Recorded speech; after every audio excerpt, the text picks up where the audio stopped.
So far, Genshin Impact introduced us to 4 regions, each having their own unique cultural and religious traditions, mirroring those of the real world. Christianity, Taoism, Shinto, ancient Egyptian religion, and more. But what if I told you that a certain religion was practiced in Teyvat before the Archon War, before the world and its people were divided into the 7 nations? What if I told you that we find clues of this religion all over Teyvat?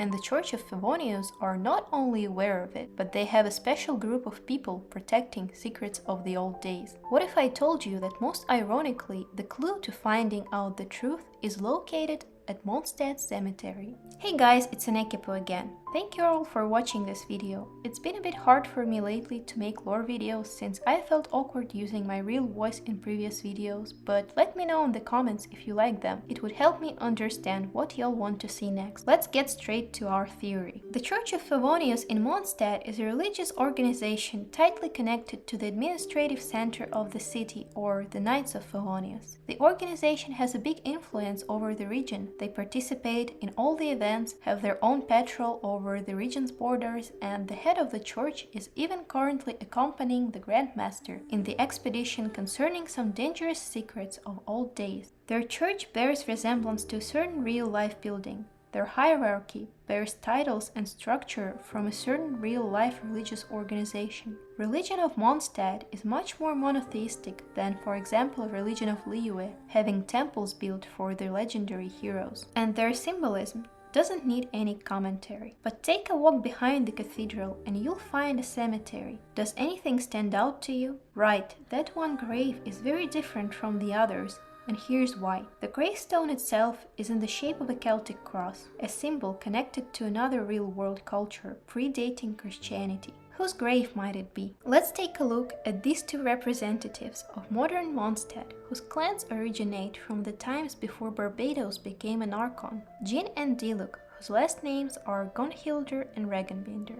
My theory is that whoever is buried under the grave is connected to Mondstadt's aristocracy of Decarabian's times. And you know what else existed in the world of Teyvat during the same time? The nation without an Archon, khaenri'ah. Although later going underground, the people of khaenri'ah evidently used to live on the continent and bordered or shared territory with Mondstadt, judging by the small size of inhabited region and endless plains crowded with hilichurls, who, as we all know, are the cursed people of this nation. But there is also another factor, which is etymology. Since khaenri'ah didn't have an Archon and didn't undergo any cultural changes, we can consider them a time capsule, preserved for hundreds of years. The architecture of the old civilization, as well as its names and possibly the religion itself, shows us where it bears its real-life inspiration from. Yes, I believe the old religion widely spread throughout Teyvat was paganism, and I have more clues to prove it. Dragonspine Kingdom, Tsurumi Island, and Kanomia, many forgotten, abandoned or sealed places around Teyvat, not only share paganistic culture, but also the same creation myth. Orobashi, the creator of Enkanomia, who was shamed for blasphemy, finally was punished by Celestia